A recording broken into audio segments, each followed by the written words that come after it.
इस बात का फैसला मालेगांव शहर की आवाम को करना है।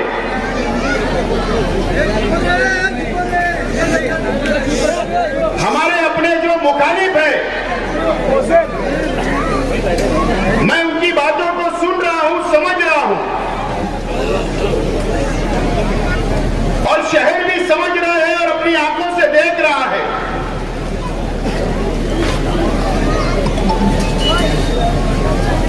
और वो ये चाहते हैं कि मैं भी उनकी तरह जबान इस्तेमाल करूं, मैं भी रास्ते से भटक कर तकरीर करूं। ये अपनी उन लोगों की ये दिली ख्वाहिश है। मुफ्ती इस्माइल साहब ने तो झूठ की दुकान खोल कर रखी है।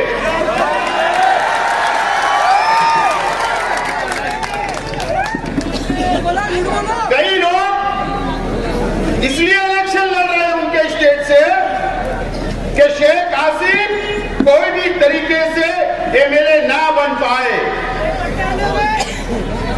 शहर का विकास, शहर का डेवलप, शहर के गरीबों के ताल्लुक से कोई बात नहीं की जा रही है। मैं आज मालेगांव शहर के तमाम ही मेरे गरीब भाइयों से अपील करने के लिए यहां पर खड़ा हुआ हूं। इसलिए आप लोगों के लिए इलेक्शन बहुत अहमियत का है।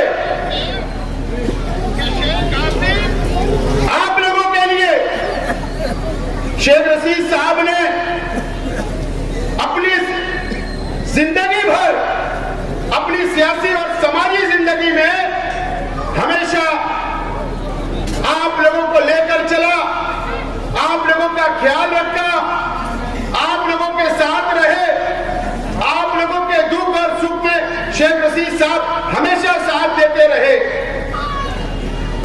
शेख रशीद साहब के इंतकाल के बाद कई लोगों ने प्लानिंग शुरू कर दी थी। कई लोग ये समझने लगे थे कि अब शेख रशीद साहब इस दुनिया में नहीं है, और एक कांटा शेख रशीद परिवार का है, वो शेख आसिफ है, और इसको रास्ते से हटाना जरूरी है। ऐसी प्लान कई लोगों ने कर चुका था। शेख आसिफ को भी उन लोगों ने समझा ही नहीं था, और सब शेख आसिफ को समझने के लिए अभी आप लोगों को बहुत देर लगेगी, बहुत देर लगेगी। और मुझे समझने की कोशिश भी मत करना, मुझे कोई लोग समझने की कोशिश भी मत करना।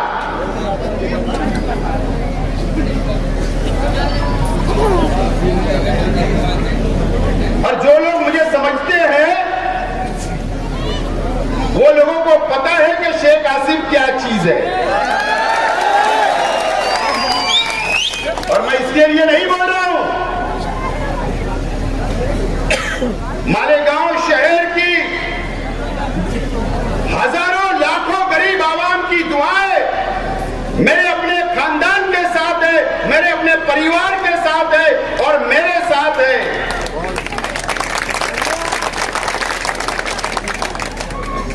आप लोगों की दुआएं हैं, और ये इलेक्शन आप लोगों को साबित करना है कि आइंदा 5 साल के लिए एमएलए कौन होगा।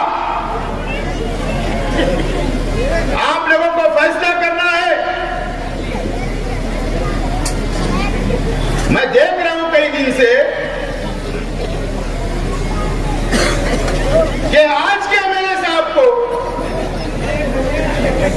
विकास के ऊपर, डेवलप के ऊपर तुमने 5 साल क्या किया, उस नाम पर वोट मांगना चाहिए था।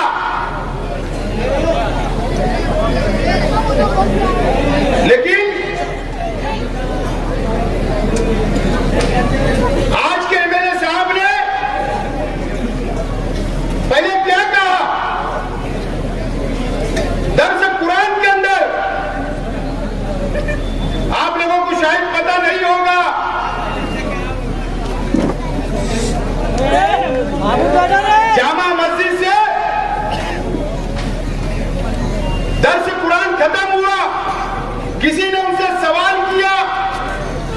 तो आज के एमएलए साहब मस्जिद के अंदर बैठकर शेख रशीद साहब के ताल्लुक से, जो आज इस दुनिया में नहीं है,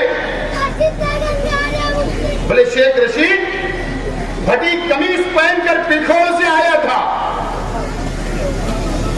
यह मुफ्ती इस्माइल साहब ने जामा मस्जिद से कहा, नानी का दूध याद दिला देंगे, यह कहा आपने। आपने यह कहा कि शेख आसिफ को मैं गोली मार सकता हूं, मेरा निशाना बहुत अच्छा है।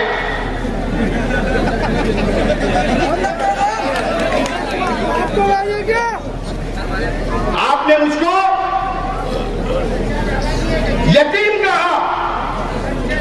मैंने इसका जवाब दिया था कि हाँ मैं यतीम हूं, हाँ मेरे वालिद नहीं है दुनिया में, हाँ मेरी वालिदा नहीं है दुनिया में।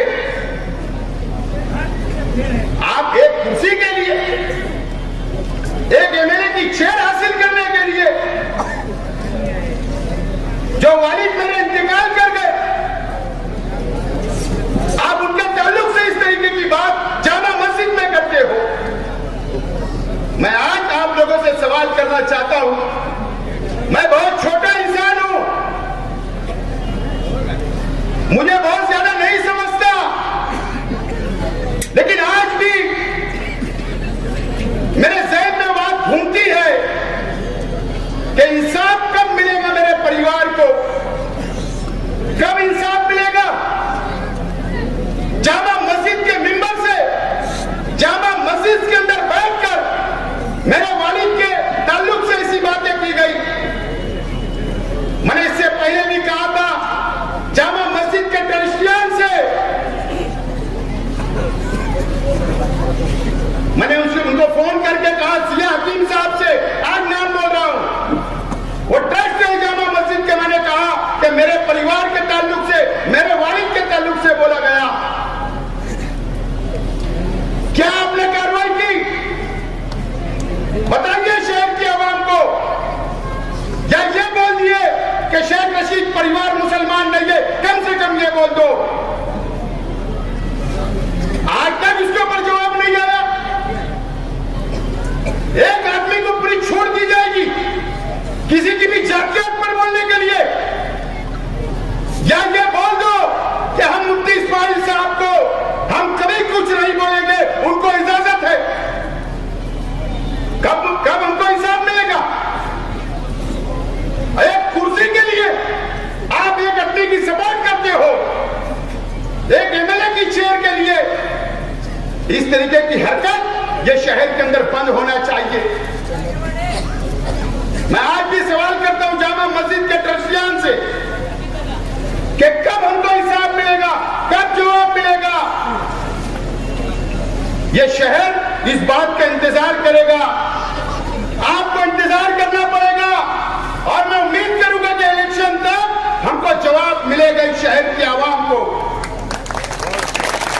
मैं उम्मीद करूंगा कि जवाब मिलेगा। एक कुर्सी के लिए आप मस्जिद का सहारा लो, एक मस्जिद के लिए आप जमीयतुल उलमा का सहारा लो। क्या हुआ फतेह मैदान पर? क्या हुआ फतेह मैदान पर? जमीयतुल उलमा का जलसा था, ठीक है, आपको अपना हक, अपनी बात रखने का, मुझे कुछ नहीं बोलना है, लेकिन वहां पर मालिक बकरा साहब ने, मैं उनकी बहुत इज्जत करता हूं और करूंगा, बुजुर्ग है। जमीयतुल उलमा पूरे हिंदुस्तान की एक दीनी तंजीम है, हमको उनके ऊपर पूरा भरोसा है, विश्वास है। जमीयतुल उलमा के मेंबर हर इंसान बनता है, मुसलमान बनता है, हर इंसान उनकी मदद करता है। जब तुम रिलीफ लेके जाते हो, उस जमीयतुल उलमा के स्टेज से मालिक सेठ बकरा ने क्या कहा कि शेख आसिफ के खिलाफ इतनी ओढ़ दो कि शेख आसिफ बह जाए। 1 लाख बोले जमीयतुल उलमा के मेंबर है, सब लोग और उसके खिलाफ दो। जमीयतुल उलमा, पहले आप मालेगांव शहर के जमीयत के जिम्मेदारान से भी मेरी रिक्वेस्ट है, गुजारिश है कि आप ये बोल दो कि ये प्राइवेट कंपनी है हमारी चार पांच में।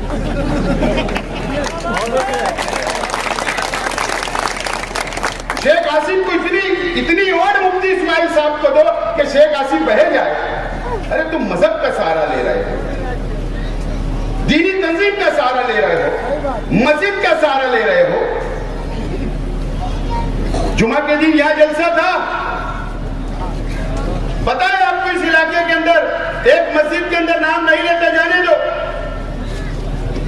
शहर के एमएलए साहब के फर्जंदों ने बयान किया, बयान देखो जलसा यहां और मस्जिद भी यही। मस्जिद में बयान हो रहा है अच्छाई और बुराई का। अच्छी बात है, मेरा तो चैलेंज है। खैबान निसार चौक पर मैंने चैलेंज किया कि ठीक है अच्छाई और बुराई पे इलेक्शन लड़ना है तो मैं चैलेंज कबूल करता हूं। आप सिर्फ स्टेट से ऐलान कर दो कि हाँ शेख हासिम तेरा चैलेंज कबूल है, बोल दो। आज तक जवाब नहीं यार। मैं मालेगांव शहर के मुसलमानों से, मालेगांव शहर के दीनी तंजीमों से, मालेगांव शहर के मुसलमानों से मेरा सवाल है, अच्छाई और बुराई का इलेक्शन की अगर बात करते हो ना, आज के एमएलए साहब जिस वक्त तुमने तीसरा महाज बनाया था, उस वक्त 27 कारपोरेटर चुनकर आए थे, तो आपने डिप्टी मेयर किसको बनाया था ये शहर के आवाम को बता दो। किसको बनाया था पता है? स्टेज लगता था मुफ्ती इस्माइल साहब का तीसरे मास का, दुआएं होती थी। अच्छी बात है, दुआ होना चाहिए, लेकिन जब आप लोगों ने वोट दे दिया, 27 सीट चुनकर आ गई, तो उन्होंने डिप्टी मेयर किसको बनाया था पता है? राधिका बियर बार के माला, रामराज के बियर बार के माला, नरेंद्र सोनोने को उन्होंने डिप्टी मेयर बनाया था, डिप्टी मेयर। क्यों? मुफ्ती इस्माइल साहब आपको कोई साफ सुथरा इंसान मुसलमान नजर नहीं आया? क्यों मुफ्ती इस्माइल साहब आपको कोई पढ़ा लिखा टीचर नजर नहीं आया? आपको कोई बुनकर नजर नहीं आया? आपने एक शराब बेचने वाले को डिप्टी मेयर बनाया और इन मुसलमानों की वोटों से बनाया था। तुम अच्छाई और बुराई की बात करोगे? आपने कॉर्पोरेशन में कॉर्पोरेशन की कारपोरेटरशिप किसको दी थी? यही मुसलमानों ने वोट दिया था आपको। आपने उसी वक्त ज्योति दीपक भोसले जो पंचशील बियर बार का मालक है, पंचशील बियर बार जो छावनी पुलिस स्टेशन के सामने है, आपने शराब बेचने वाले की बीवी को मुसलमानों की वोट से आपने कॉर्पोरेशन का मेंबर बनाया। ये कोई बुनकर नजर नहीं आया? कोई आलिम हाफिज नजर नहीं आया? कोई आपके दीनी तंजीम का जिम्मेदार नजर नहीं आया? आप अच्छाई और बुराई की बात करोगे? जब 20 कारपोरेटर आपके चुन कर आए 2017 में, तो आपने एक बोरसे नाम के आदमी को कॉर्पोरेशन का मेंबर बनाया, और इसके लिए बनाया कि मुसलमान आपको पैसा देने वाला नहीं था, आपको पैसा चाहिए था। आप अच्छाई और बुराई की बात करोगे? आप कौन की बात करोगे? आपको कोई हक नहीं है। और जो लोग मेरे परिवार पर और मुझ पर इल्जाम लगा रहे हैं ना, मैं आज बहुत सीधा और साफ सुथरा इलेक्शन लड़ने के मूड में हूं। कसम खुदा की बोलता हूं दोस्तों, शेख हासिम कभी झूठ नहीं बोलता। इन्होंने ऐलान कर देना सिर्फ कि ठीक है शेख हासिम तेरा चैलेंज कबूल है अच्छाई और बुराई के ऊपर। सिर्फ मैं मीडिया वाले आप लोगों से भी बोलना चाहता हूं, जहां उनसे सवाल पूछो और उनका चैलेंज मेरे को कबूल है और उन्होंने मेरा चैलेंज कबूल करना, जहां वो बोलेंगे वहां स्टेज लगाऊंगा और पूरा शहर जमा होना और फैसला तुम लोग कर लेना अच्छाई और बुराई। तैयार हूं मैं, तैयार। बता पाएंगे शहर की आवाम। इतनी सेक्सी सेक्सी बातें करते हो ना,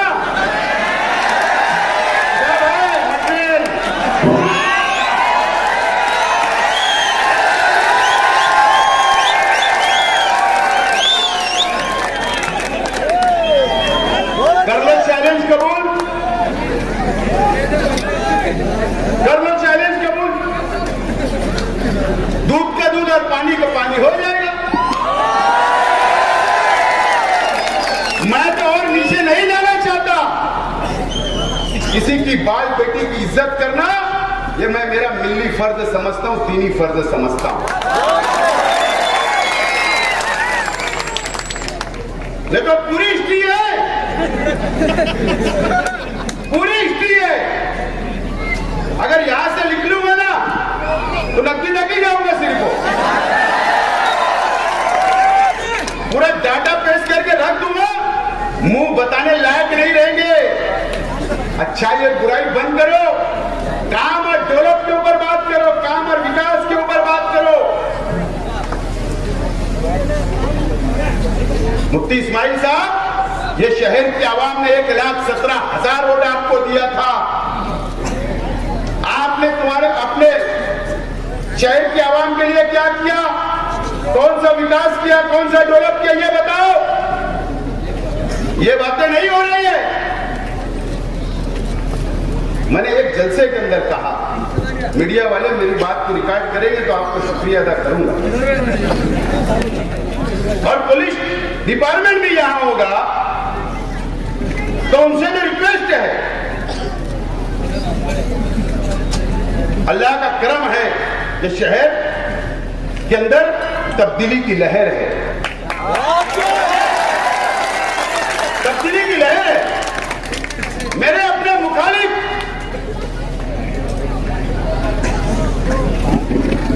कुछ ना कुछ पाखंड कर सकते हैं।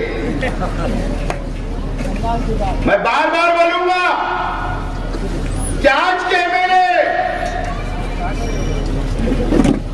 फिर मैं बोल रहा हूं पुलिस डिपार्टमेंट से उनको सिक्योरिटी दो। उनका नॉमिनेशन हो गया, उनके पीछे कैमरा लगाओ, मेरे पीछे भी कैमरा लगाओ, मेरे परिवार के लोगों के ऊपर भी कैमरा लगाओ। ये ऐसी हरकत कर सकते हैं कि शेख आसिफ के लोगों ने, शेख आसिफ के वर्करों ने मेरा पैजामा खींचा, मेरा कुर्ता खींचा, मुझे कालिक मारा, मुझे गोबर मारा, मेरे ऊपर हाथ उठाया, मेरी बदतमीजी की।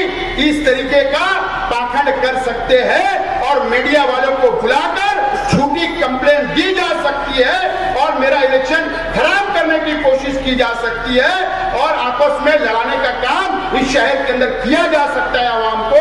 इसलिए मैं पुलिस डिपार्टमेंट से गुजारिश करता हूं, अपील करता हूं, इलेक्शन ऑफिसर से अपील करता हूं कि वो उम्मीदवार है मेरे मोतबर, उनको भी कैमरा दो, मुझे भी कैमरा दो।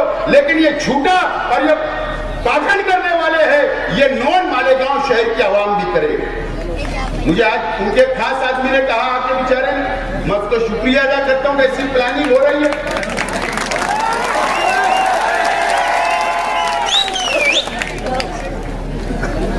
इस तरीके से इलेक्शन लड़ने की कोशिश की जा रही है, जीतने की कोशिश की जा रही है।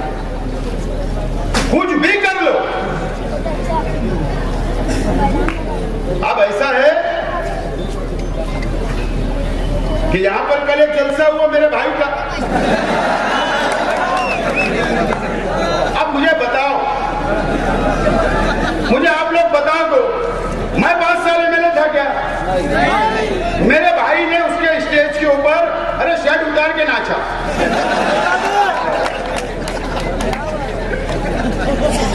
हरा कलर से नहाया हुआ था मेरा भाई। हिसाब किससे मांगना? आज के मेरे से मांगना ना, तो मैंने है क्या? वो कल मेरे खिलाफ।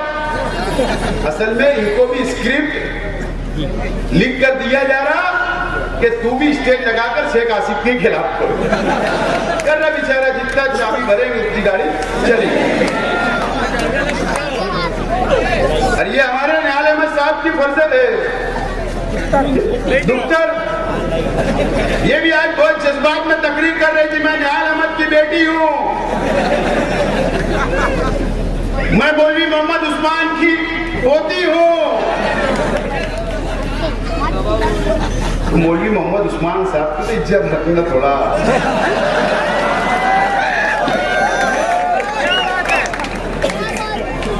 नाम मौलाना का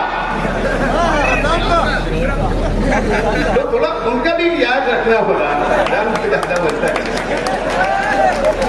लेकिन ये लोग शहर के लिए घातक लोग हैं। ये दोनों मियां बीवी की जोड़ी है ना, ये शहर के लिए घातक है। ये कहीं भी चोरी कर लेते, इन लोगों को रुकना जरूरी है। इनको रोको, इनको अगर नहीं रोकेंगे तो जैसे मुफ्ती इस्माइल साहब ने 5 साल ये शहर को बर्बाद किया, ये लोग भी ये शहर को बर्बाद कर देंगे। ये सब बर्बाद करने के लिए अपने जाति मुफाद के लिए आए।